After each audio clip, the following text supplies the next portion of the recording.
Bonjour, bienvenue dans ma cuisine. Aujourd'hui, je suis ravie de pouvoir vous proposer cette recette qui est vraiment une tradition chez nous, les artichauts à la barigoule. Pour moi, l'artichaut, c'est une véritable gourmandise. Dès que je vois apparaître des premiers violets, alors vous les avez en petits bouquets, mais je trouve pour cette recette, finalement, de les prendre de cette taille-là, eh bien, c'est très pratique. Alors, je tiens cette recette de Gabrielle, qui est la maman de Christine, une amie qui habite à Cassis. Et c'est Christine qui m'a dit que sa mère avait la vraie recette traditionnelle. Alors j'ai eu par téléphone, elle m'a expliqué comment elle procède, et je vous avoue que là c'est encore la preuve que même les recettes les plus traditionnelles sont les plus simples.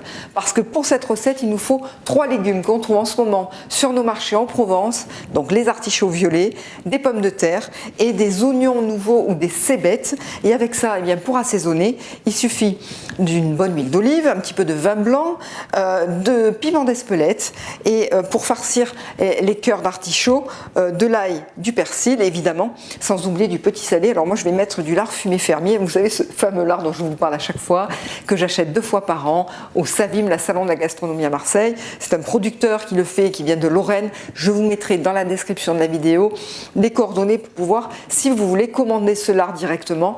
C'est possible de le recevoir. Dernière petite précision, juste pour vous dire que dans chaque description de la vidéo, dans chaque vidéo, vous pouvez retrouver la liste des ingrédients ainsi que toutes les étapes de la préparation de la recette. Si jamais il y a un détail qui vous échappe, puisque mes vidéos vont très vite, vous pouvez retrouver toutes les informations noir sur blanc dans la description. Donc aujourd'hui, vive l'artichaut. Allez, c'est parti. On va commencer par faire revenir les lardons dans l'huile d'olive à feu doux, et puis je rajoute tout de suite le piment d'Espelette pour qu'il dégage bien ses arômes. Le temps comme ça, de couper, d'émincer finement les cébettes. Alors vous avez vu, j'en utilise beaucoup, 3 grosses cébettes, j'utilise les verts, car vraiment ça va donner beaucoup de goût.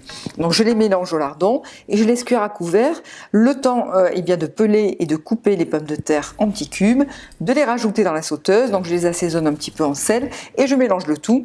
Là aussi, je vais laisser cuire à couvert le temps de s'occuper des artichauts. Donc pour les artichauts, on coupe la tige. Ensuite, vous enlevez les premières feuilles. Et puis après, vous allez couper à ras du cœur, enlever toutes les parties vertes qui sont restées au pied du cœur d'artichaut. Et puis ensuite, il n'y a plus qu'à enlever la barbe du milieu s'il y en a. On met tout dans de l'eau citronnée. On va faire la même chose avec les tiges parce qu'au centre de la tige, il y a un cœur. Donc on va peler les tiges et garder les cœurs et ça va donner beaucoup de goût au plat. Voilà, le tout est dans l'eau citronnée pour éviter que ça ne s'oxyde.